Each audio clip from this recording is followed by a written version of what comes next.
My girlfriend is forcing me to let her drive my father's Ferrari and told the whole campus that she's throwing away a party at our house. So my father hired a security and stopped her from fantasizing. I paid for everything all the time. Anytime we went out on a date, I footed the bill.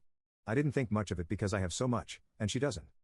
So I thought it was natural, and I was just a good boyfriend to foot the bill. I drove her around everywhere. She would often guilt me into getting something for her if she wanted something. Sometimes, this was things like $200 necklace or $50 for makeup for the weekend. I got her the latest iPhone for Christmas. She never brought me anything. Not once. Not even a handmade gift or a small thoughtful gift. Not even a flower she picked. It didn't need to be elaborate or expensive, but she didn't even get me something to show she was thinking about me. I don't want to try and measure our relationship based on material things, though, so I let that go. She would often tease me and make fun of me for being a spoiled rich daddy boy and for going to an expensive, exclusive private school. She made fun of me because my dad bought me a Mercedes, but she never had problem with me driving her around in it.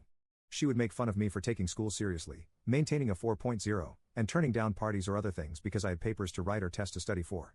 She often told me I didn't know what the real world was like because I grew up in a wealthy neighborhood around rich people and didn't know what the world was like. She was right about that. I grew up a lot more sheltered than average people and with a lot more. Most people don't get Mercedes for their 16th birthday, ski trips to the Alps, or summer trips to St. Bart's.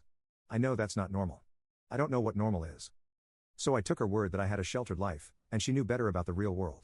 She introduced me to her friends as her hot, rich boyfriend, which I assumed was supposed to be a compliment. She never said these things in a way that seemed overtly insulting. She always said it as a joke with a smile. So I trusted that she cared about me and that this was all just a difference in our upbringing. I gave her the benefit of the doubt. I was probably naive. Anyway, my dad is wealthy, not like mega-rich billionaire wealthy, but pretty damn rich. My dad owns this Ferrari V12 supercar that he loves. He takes it out to drive a few times a month when he can and usually likes to take it to a local track. He's very protective of that car and doesn't want anyone driving it. He let me drive it once at his track, and I had a race car driver instructor with me. But, honestly, I am quite afraid of it. It's really powerful, and there are more cars than I can handle. She saw my dad's car when she was over and asked me if she could drive it. I told her she would have to ask my dad because it's his, not mine, but I don't think he would let her because my dad doesn't want anyone driving it. Anyway, she left it alone. She brought it up with my dad later, but he said no. My dad said he let me drive it once on a track with a race driver in the passenger seat and didn't trust anyone else to drive it. So my dad went out of town, and now my girlfriend is asking me to let her drive the car while my dad is gone. She keeps asking me where the keys are and if I can just take them for a spin, and I keep telling her no. And it makes me uncomfortable, so she keeps asking.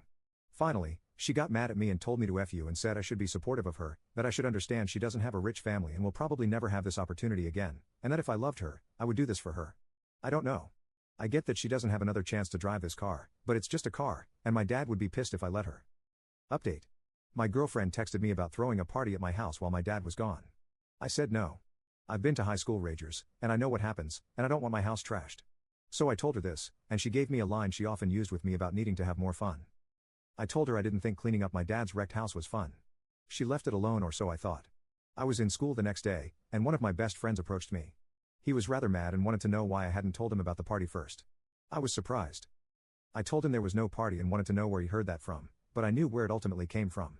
He told me he heard from his friend who went to my ex-school and that everyone there was talking about it, and it had spread to the school. I knew it was her, so I called her. She admitted that she had told everyone I was having a rager and started telling everyone this when she was at school the previous day before she had even asked me about it.